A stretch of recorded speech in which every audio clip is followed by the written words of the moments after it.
वहीम अस्सलाम वालेकुम। आप सबका आने का बहुत बहुत शुक्रिया। मेरी आज प्रेस कॉन्फ्रेंस करने का मकसद अपने साथ होने वाली माली और जिनसी ज़्यादती को मंजर आम पे लाना है। मेरे साथ ज़्यादती करने वाला शख्स कोई आम शख्स नहीं बल्कि बाबर आजम है, जो इस वक्त पाकिस्तानी क्रिकेट टीम का कप्तान है। मैं अपनी बात शुरू करने से पहले आपको बताती चलूँ कि बाबर आजम से मेरा ताल्लुक आज कल से नहीं है। मेरे ताल्लुकात उससे उस वक्त से हैं जब वो क्रिकेट की दुनिया में उसका कोई ताल्लुक नहीं था और वो एक गरीब घराने से ताल्लुक रखता था। आप हम सब तमाम सहाफ़ी भाइयों से मेरी रिक्वेस्ट है कि मुझे इंसाफ दिलाया जाए और मैं उम्मीद रखती हूँ कि आप हर हाल में मुझे इंसाफ दिलाएंगे ताकि आइंदा कौम की किसी बेटी के साथ इस तरह की ज़्यादती ना हो जो मेरे साथ हुई है। मेरी रुदात कुछ इस तरह है कि बाबर आजम और हम एक ही महल्ले में बड़े हुए हैं, इकट्ठे रहते थे और वो मेरा स्कूल फेलो था। स्कूल की वजह से और एक जगह पे रहने की वजह से हम लोगों की बहुत अच्छी दोस्ती थी। सन 2010 में ही प्रपोज टू मी और मैंने उसके प्रपोज़ल को एक्सेप्ट कर लिया और वो प्रपोज़ल उसने मुझे मेरे घर आके ही दिया था। मैंने एक्सेप्ट कर लिया। जैसे जैसे वक्त गुजरता गया मेरी उसके साथ अंडरस्टैंडिंग और उसकी मेरे साथ बहुत अच्छी रही।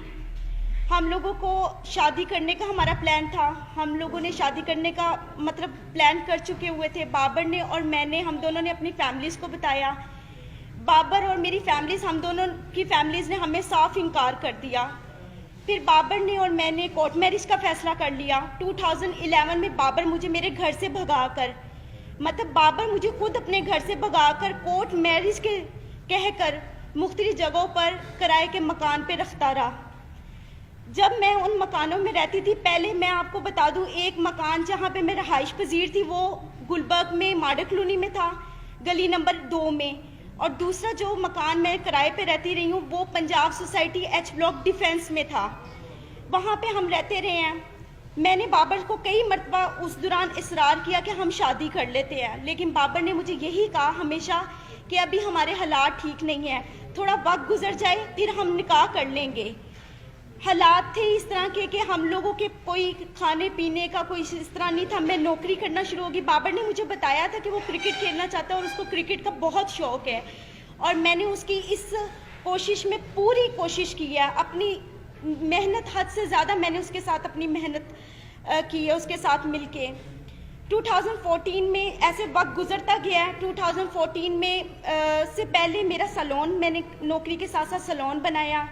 सैलून मेरा चलता रहा। सैलून से मेरी जितनी इनकम आती थी मैं सारी बाबर आजम को देती थी। बाबर आजम के खाना पीना, कपड़ा, रहाइश, क्रिकेट के जितने एक्सपेंसेस सब मैं अफोर्ड करती रही हूँ। जब वो आउट ऑफ सिटी जाता था वहाँ के जितने एक्सपेंस थे पीसीबी के अलावा वो भी मैं सब उसके अफोर्ड करती रही हूँ। 2014 में जैसे ही पाकिस्तानी टीम में उसका नाम आया एकदम उसका रवैया थोड़ा समय से आस्ता आस्ता तब्दील होना शुरू हो गया था। मुझे नज़र भी आ रहा था, लेकिन मेरे हालात इस तरह के थे कि मैं अपने घर वापस नहीं जा सकती थी क्योंकि बगावत मैंने भी की थी, बाबर ने भी की थी। फिर 2014 में बाबर आजम ने मैंने फिर उसको इंसिस्ट किया कि हम लोग शादी करते। उसने कहा अभी शुरुआत है, थोड़ा वक्त गुजार लो, हम आस्ता आस्ता और मज़ीद अपने आप को स्ट्रॉन्ग कर लें, अपने हालात बेहतर कर लें, हम शादी कर लेंगे। वक्त गुजरता गया। 2016 में I was pregnant in 20 weeks. जब मैंने बाबर को बताया उसका ये खबर सुन के एकदम रवैया इतना अजीब हो गया मेरे साथ, जैसे मैंने कोई गुनाह कर लिया। मुझे मारा पीटा, काफ़ी मुझे इंसिस्ट किया और मैं उस वक्त बेबस थी बिकॉज मेरे पास तो कोई और ऑप्शन नहीं था। तो बाबर आजम ने मैं आखिर उसकी इस बात में मैं हामी भर ली। वो मुझे बेगम कोर्ट पे एक it was very congested place जहाँ पे वो मुझे ले गया इस्तिकाते हमल के लिए। उसमें मुलव्वस उसके 2 दोस्त भी थे, एक कज़न था और उसका छोटा भाई भी था, सफ़ीर आजम, अब्दुल कादिर के बेटे Usman Qadir. He is a eyewitness. वो हमेशा 4 से 5 साल तक, जब तक मैं बाहर रही हूँ, उस्मान कादिर वहाँ पर आते रहे हैं। और उनके एक और नेट प्लेयर थे जब ये NCA में ड्यूरिंग द क्रिकेट टाइम जो प्रैक्टिस करते थे उसमें नवीद नाम का एक लड़का भी था, वो इस में भी शुमार था। इन लोगों ने मेरी मर्जी के बगैर मेरे इस्तिकाते हमल करवाया और मुझे यही यकीन दिलाया कि कोई बात नहीं, आप सब्र कर लो, हम जल्दी शादी करेंगे। अब सिचुएशन ऐसी थी कि मैं थोड़ी ठीक हो गई थी, بابر نے مجھے انسسٹ کیا کہ آپ اپنے گھر چلی جاؤ اور صلح کر لو، کیونکہ میں پاکستان میں بہت کم ہوتا ہوں، تم یہاں پہ اکیلی ہوتی ہو، تو آپ اپنے گھر، میں نے کسی نہ کسی طرح اپنی صلح کر لی بابر سے، اپنے گھر والوں کے، بابر کے کہنے پر۔ جب میں نے صلح کی ہے، میں اپنے گھر گئی ہوں، بابر کا رویہ دن بدن جیسے جیسے وہ عروج پہ آ رہا تو اس کی حوث بھی اتنی بڑھتی جا رہی تھی۔ وہ میرے ساتھ وہ تعلقات بناتا رہا جو نہ ہمارا کوئی قانون اس چیز کی اجازت دیتا اور نہ ہی ہمیں اسلام اجازت دیتا ہے۔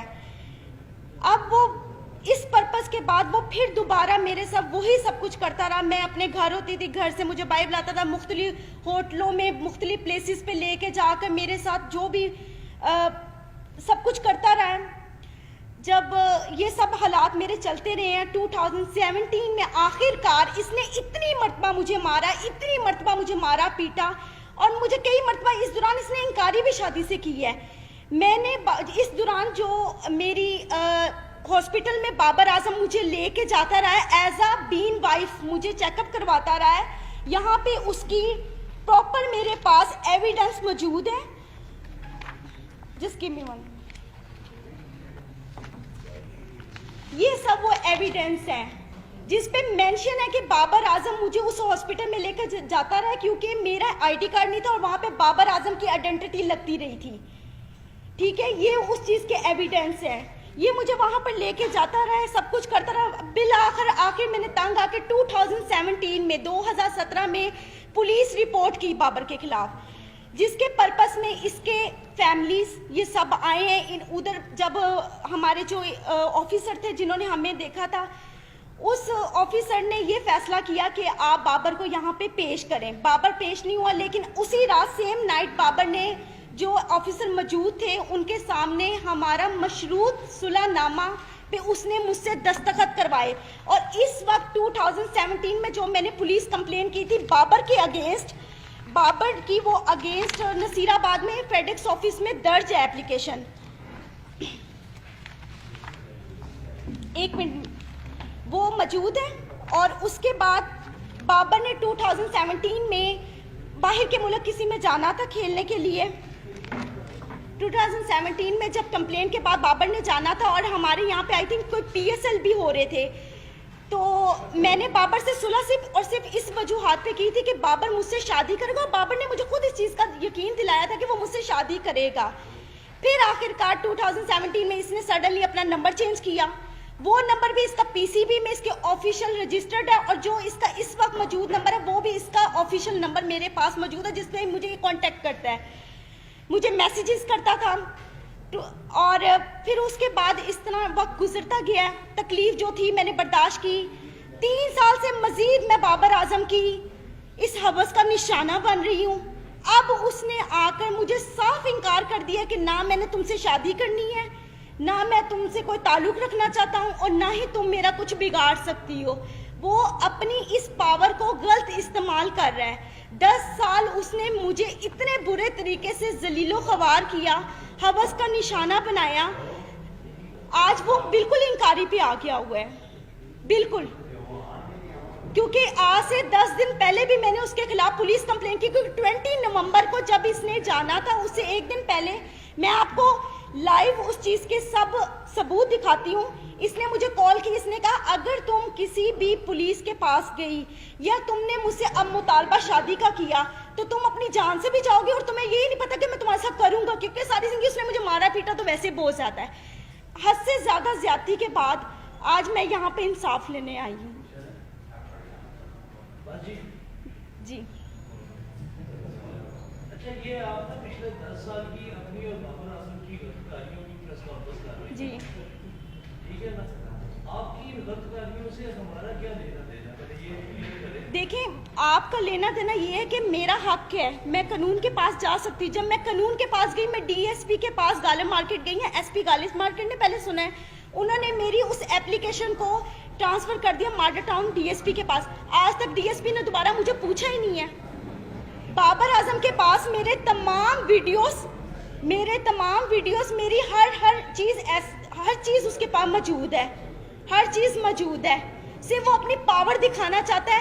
जहाँ जहाँ पीसीबी ने जहाँ जहाँ इनको कमरे ठहरवाए पाकिस्तान के अंदर जब ये मैचेस खेलते थे, उसके साथ वाला हमेशा कमरा मेरा हुआ है, हमेशा। वो अभी भी अपने नंबरों से मुझे कॉल्स की हैं, उसने मुझे धमकियां दी हैं, डराने की, मारने की,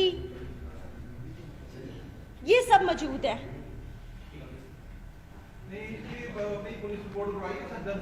जी मैंने करवाई है। आप जो मेरा लीगल जो प्रोसेस चल रहा है वो आपको यही बता सकते हैं कि क्या लीगल अभी हम लोग एक्टिविटीज हमारी इसके खिलाफ हैं। जी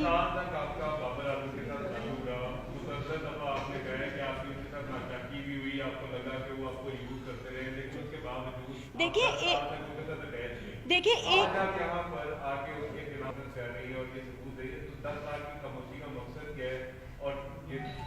देखिए 10 साल से मैं खामोश तो नहीं थी। मैं तो 2017 में भी गई थी पुलिस के पास, और आपको मैंने वो आई थिंक बताया भी है कि वहाँ पे मेरी कंप्लेन रजिस्टर थी। फिर भी मैंने सुलह इस बात पे की थी कि मेरे ख्याल में मुझे उससे मोहब्बत थी, हद से ज़्यादा मोहब्बत थी। देखिए बगैर कोई लालच के तो किसी के साथ इस तरह करता नहीं है। लालच नहीं था मुझे सिर्फ उससे मोहब्बत थी, और वो मोहब्बत मेरी यहाँ तक आज मैंने इसको स्ट्रगल करवाया है। आज ये जो सारी मीडिया और दुनिया के सामने ये बात करता है कि मेरे पेरेंट्स, मेरे फादर, मेरे सब सपोर्ट है। आप किसी भी मैच में जाकर, पिछले इसके मैचों में 17 से पहले जाकर आप देख सकते हैं बाबर आजम के कभी किसी भाई ने, किसी बाप ने वहां पर आकर देखा कि बाबर आजम क्या कर रहा है वहां पे? कभी भी किसी ने नहीं देखा। और आज तक 10 सालों में मैं बाबर आजम के एक पैसे की रवादार नहीं हूँ, क्योंकि मैं खुद सेल्फ मेड वुमन हूँ, खुद कमाने वाली हूँ, क्योंकि मैंने बड़ी मेहनत की है दिन रात इसके पीछे कि ये किसी स्ट्रगल करके इसके किसी मुकाम पे पहुंच जाए। No doubt he is a very brilliant player, उसने मेहनत की है, लेकिन उस मेहनत के अलावा इंसान को और भी चीज़ों की ज़रूरत होती है, मेंटली तौर पे, फाइनेंशियली तौर पे। सबसे बड़ा हमारा जो पॉइंट होता है वो फाइनेंशियली तौर पे होता है सबसे बड़ा। आज तक बाबर के हर मोबाइल, हर चीज़ का सबूत मेरे पास मौजूद है, हर चीज़। कितने को फाइनेंशियली कितनी सपोर्ट की है आपने बाबर? सर 4 साल में आप सुबह से रात तक, अगर मैं ब्यूटी पार्लर में 30,000 रुपया अर्निंग कर रही हूँ, 40,000 रुपया अर्निंग कर रही हूँ, वो सिर्फ और सिर्फ बाबर आजम के ऊपर ही जा रही है। सर करोड़ों की मलकियत होगी। 70 लाख रुपया का तो मेरे ऊपर सूद चढ़ा के ये गया था, जो मैंने आके 1 साल पहले उतारे हैं। इसको मोबाइल इंस्टॉलमेंट्स पे ले के आईफोन, सर आईफोन 4 सीरीज से लेके आईफोन 8 प्लस तक सीरीज मैंने इसको लेकर दी है। अगर आपका फाइनेंशियल तौर पर डैमेजेस देखे जाए, आपका कितने का क्लेम बनता है? सर मेरा करोड़ों रुपए का बनता है, करोड़ों रुपए का। सर देखिए बात बताऊं क्या है, अगर आप किसी के खिलाफ जाना चाहें ना, तो आप उसके प्रूफ भी इकट्ठे कर करके रखेंगे। जिस इंसान का दिल साफ हो वो वहाँ पे कीमतें थोड़ी बैठ के लिख रहा होता है। मैं आपको ये बता रही हूँ कि आज मेरा मुतालबा उससे पैसों का नहीं है, मेरा उससे मुतालबा सिर्फ और सिर्फ इस बात का है कि मेरी इतनी मेहनत का उसने मुझे क्या सिला दी है। आज जी मैंने दे दी हुई है।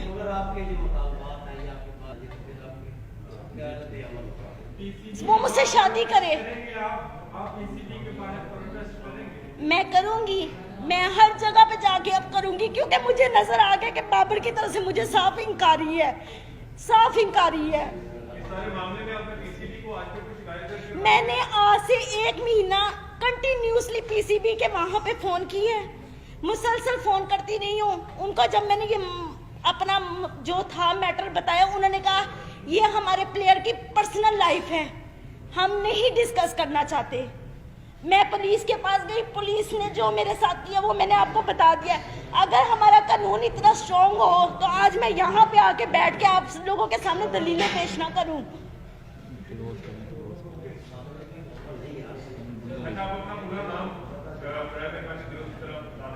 हामिजा जी, हामिजा हामिजा जी, हामिजा। आपकी जो अभी जो मामला हुआ, आपने कहा कि आपकी फैमिली के साथ आपकी सुलह होगी। आज आपके फैमिली के मेंबरान के साथ ताल्लुकात कैसे हैं? क्या आज अपने आप भाई घर में रहती हैं, अपनी फैमिली के पास रहती हैं, या आज जी मैं अपनी फैमिली के साथ रहती हूँ। मेरी फैमिली इस वक्त मुझे सपोर्ट कर रही है, और तब भी उन्होंने मुझे इनकारी की थी कि ये इस काबिल नहीं है, नहीं ये सब ठीक है। लेकिन अब वो उन्होंने मेरी बात को मानना ही था, क्योंकि मैं इतने सालों बाद घर गई हूँ اور وہ میرے رشتہ داروں کو, لوگوں کو یہی بتا رہے ہیں کہ اس کی شادی ہو چکی ہوئی ہے. اچھا, آپ کے کاؤنسل سے ہماری ریکویسٹ ہوگی کہ بتائیے گا ان کا جو کیس ہے اس کی کارروائی اس طرح پر کیا جو ہے وہ ڈیولپمنٹ کیا ہو. جی میں بتا رہا ہوں. جی انہوں نے 20 نومبر 2020 کو CCPO لاہور صاحب کو, جی عبدالسمی, انہوں نے 20 نومبر 2020 کو CCPO لاہور صاحب کو اپلیکیشن دی ہے فار رجسٹریشن آف FIR, لیکن اس پہ اسٹل کوئی ایکشن نہیں ہوا تھا, جس کی بابت سیشن کورٹ میں for registration of FIR 22A/22B کی پٹیشن دائر کی گئی ہے, جس میں 4 دسمبر کے لیے کورٹ نے کمنٹس طلب کیے ہیں متعلقہ SHO نصیر آباد سے, اور ایک دوسری پٹیشن فائل کی ہے ہراسمنٹ کی جو عابد رضا خان صاحب کے ساتھ اسٹل پینڈنگ ہے, اس میں 5 ڈیٹ ہے, 5 دسمبر کی ہے, اور ایک ڈیمیجز کا سوٹ فائل کیا ہے انہوں نے, وہ بھی پینڈنگ ہے before court of competent jurisdiction. ابھی تک تو اسٹل لیگل. جیسے مسلمان کا نام ہے کہ کافی دفعہ کو نشانہ بھی بناتے ہیں, تو کیا کسی بھی ایک واقعے کا میڈیکل کروایا گیا اس کے بعد میڈیکل کہ یہ میڈیکل کا معاملہ نہیں ہے, یہ جو بیسیکلی لیگل لینگویج میں اس کو دیکھتے ہیں, یہ شادی کا جھانسا دے کے حرام کاری کہہ لیں, وہ لفظ میں یوز نہیں کرنا چاہ رہا, میرے زبان زیب نہیں دے رہی. میں سوال یہ کرنا چاہ رہا ہوں آپ سے کہ بہت دفعہ بابر اعظم نے ان کو تھپڑ مارے, ان کے ساتھ ان کے اوپر تشدد کیا, وہ انہوں نے آپ نے فرمایا جی کیا ایک دفعہ بھی کسی تشدد کے بعد آپ پولیس والے کے پاس؟ جی میں گئی ہوں 2017 میں, میں گئی ہوں 2017 میں, میں نے پولیس کے پاس جا کے. جی بتائیں سر. جی ابھی آپ نے باقاعدہ شادی نہیں کی؟ نہیں سر. شادی نہیں سر. یہ سارا افیئر کا معاملہ ہے. جی ٹھیک ہے, آپ کے ساتھ جو بھی زیادتی ہوئی جس طرح سے, اب وہ ایک سٹار ہے. جی ٹھیک ہے, ایک بات آپ نے دیکھ کر یہ رکھی کہ کوئی سٹار ہے, سٹار باس ہو گیا وہ تو نہیں کرے گا. آپ پریس کانفرنس کر لیں, احتجاج کا کوئی مسئلہ ہے جو بھی آپ وہ نہیں کرے گا, آپ کا چناؤ کیا کرے گی سر. میں اپنی لائف کا سر وہ تو اسٹرگل ہے ہی ہے, جس طرح زندگی گزری وہ تو میں گزار رہی ہوں, لیکن اس وقت میرا سب سے مین پوائنٹ بابر اعظم کو سزا دلوانا ہے. وہ میرا حق ہے, وہ مجھ سے کوئی نہیں چھین سکتا, وہ میرا حق ہے. جو یہ آج تک وہ میرے ساتھ کرتا, کیونکہ وہ مجھے استعمال کرتا رہا ہے صرف اور صرف جہاں سے بازی میں محبت کا کہہ کے یہاں تک آج مجھے لے کر آیا ہے. آپ جاتے ہیں BJP کپتانی سے ہٹائے آف کورس ہٹائے, کیونکہ کوئی بھی اسٹار صرف اپنے گراؤنڈ میں چھکے اور چوکوں سے نہیں بنتا, اپنے کردار سے اور اپنی فطرت سے بنتا ہے. ایسے بندے کا کیا پتہ کل وہ پاکستان کو بھی بیچ دے, ایسے بندے کا کیا پتہ ہے. جس انسان کی فطرت ایک عورت کو لے کے ایسی ہے, وہ کسی بھی چیز پہ کچھ بھی کر سکتا ہے. Thank you sir.